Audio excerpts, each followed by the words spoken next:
What's up, guys? This is Brandon here from Tidewater Aerial, and today I'm doing a little mod on my maintenance item on my DarkMax Furibee F220. So I had a couple crashes, and I've been flying it the way it is right now, but it's probably not the best idea to fly it with it the way it is. So these motors, they have a little snap ring inside there, and if you look at this one, I'll show you. This is the bad one. So if you look at this one right here, you'll notice there's a little snap ring in there in the motor. And I'm getting ready to take it apart, and I'll show you again. But basically, this one is missing it. So when this crashes hard enough, and you got to pull it pretty hard to get it off there, but this will come off. It flies. You know, this thing goes. Drum goes this way. This goes one way. And I got a little video of me crashing, and you pretty much lose this. But I was able to find it most times. But so.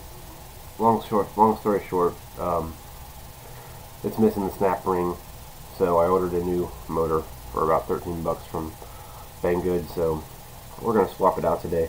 I'm gonna show you guys how. So stay tuned, and I'll get to showing you how and what you need to do, so it makes it a breeze for you guys, so you can get out there flying.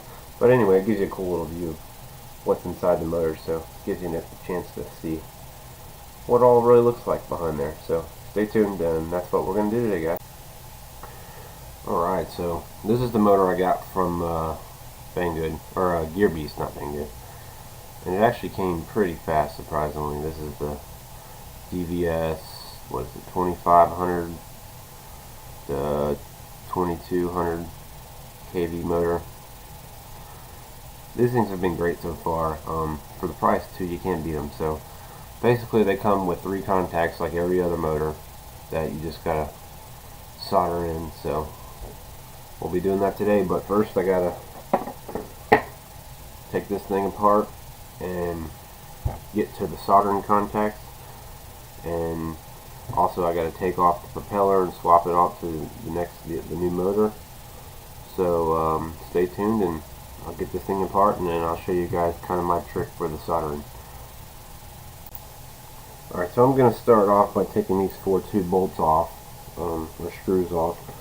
So I've got a hex H220. So just take these 4 off. Well, not this one.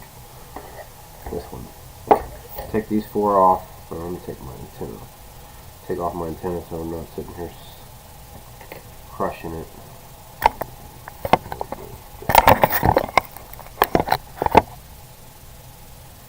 Take off this little antenna right here just a little bit so I can sit a little flat. There you go. Alright, so I'm going to take these 4 screws off. Pretty obvious which ones to do, so nothing to it, right?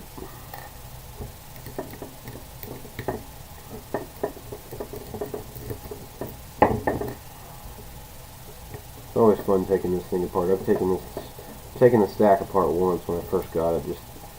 I can't remember what there was I had to do when I first got it, but I took it apart, and they all come apart fairly easy. I think it was setting up the receiver or something. But take those 4 off. Now your motor's just kind of dang on there. So I'm going to take this protector off here. I'm going to slip that over the new one. And I'm not sure. Yeah, okay. So it looks like exactly the same. There's 3 wires. So I'm going to go ahead and take this stack off and take apart the base of this so I can get to those solder points back there. And that's where I'll pick up the video next. So to get the stack off, I forgot to mention that, but you'll pretty much take, there's 4 screws right here, the ones just on the corner of this little sticky pad. Take those 4 off, and you should be able to take the top off the bottom. So I'll go ahead and do that now.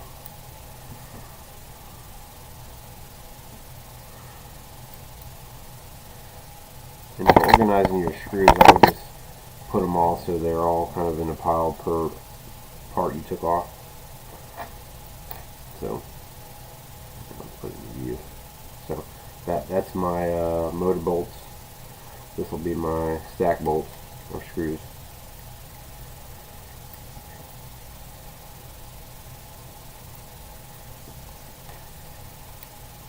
swear I've taken these things apart so many times. But that's what makes it a hobby, right?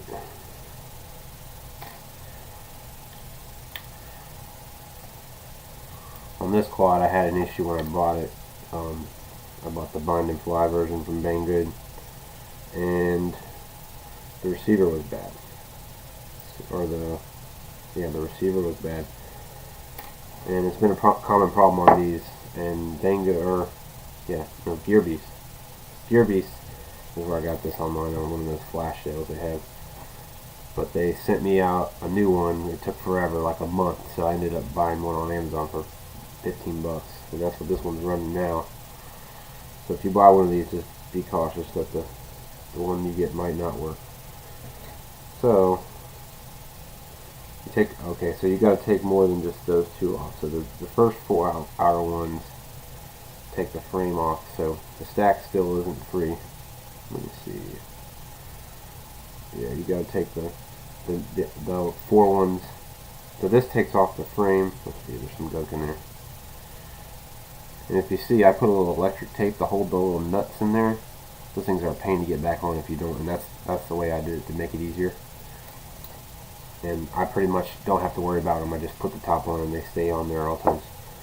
So, kind of gives it like that weld nut feature. I don't know if you guys know what a weld nut is, but weld nut basically will keep the nut in place and you don't have to worry about it, and you still get a good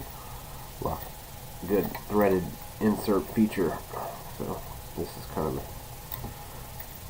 and also, mine didn't come with a battery strap. I ordered these on Amazon for pretty cheap, and it came with like a pack of 5 of them or something like that. So I've been using them on all my. I got a Baby Hawk R that I used it on. The Baby Hawk R one came with a strap, and that thing was crap. I mean, I had a battery fall out of it in flight, and it didn't end well. But it's all fixed now. So, and of course, I stuck this sticky thing on here that covers up the bolt hole, the screw holes that I need to take the stack off. So there we go. Alright, so there's 2 there and 2 there. So I'm going to go ahead and rip those off. And then we should have the stack free.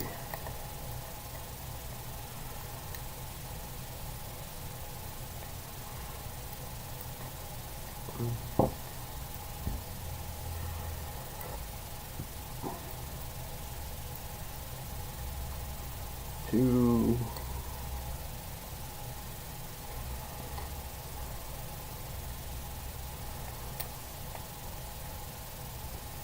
Be careful on the last 2 because everything might just fall out, and it'll probably won't hurt anything from this far, but you never know. And these parts get delicate when they're exposed. Why is it not coming? And of course the stack studs in there spin on you, so just stick your thumb on there and just kind of keep it from spinning on the underside. There's like a little nut that it threads into. I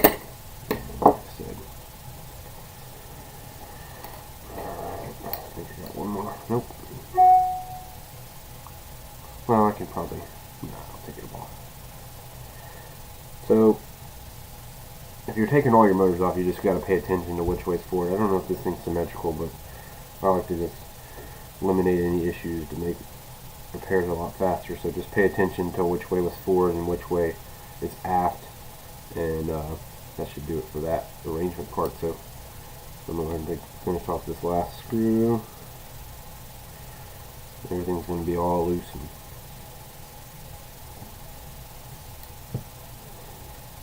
Alright. 4 screws, that's my pile for my inner connection, pile for my outer connection. Looks like the outer ones are a little bit bigger or longer, so good to know. So now this thing should be all open, and there's your solder contacts right there. So I'm just going to desolder these 3, and that'll disconnect this guy. Oh, it's interesting. So the way they solder it, I hadn't noticed this on any other ones, but the wires actually face in, so you can get a good little open area when you solder it. So that's kind of a good little way to make it life a little bit easier.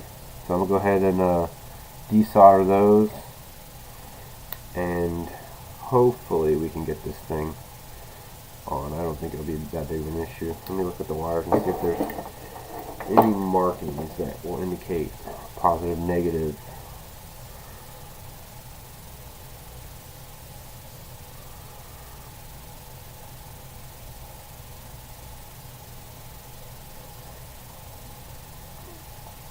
So there's no markings on there that indicate, but I'm going to assume the middle is the ground and the outside is the the positive. It's odd to me that there's more than 3, but I guess this is my first time taking these apart. But I think if I just match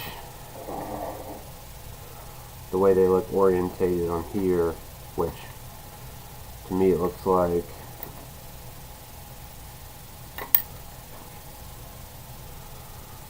the middle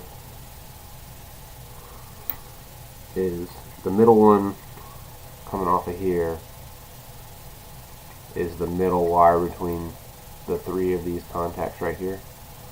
So I'm going to try to align those, and basically the way these 3 come out, the one that is on the one that my finger's touching will be the one on the left contact down there.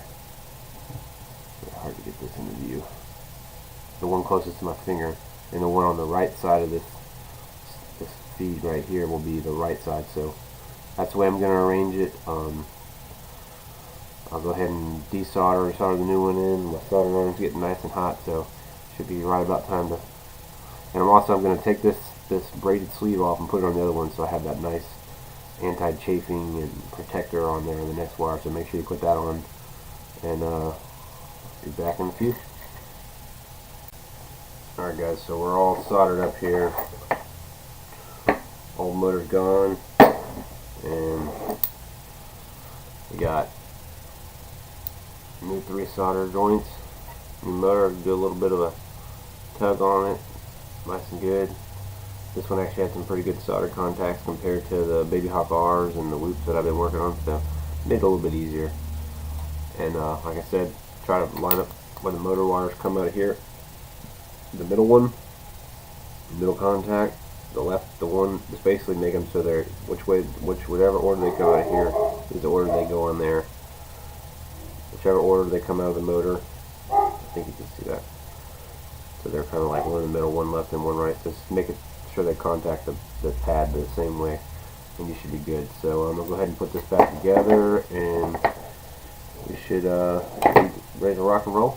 So stay tuned; it'll be all back together.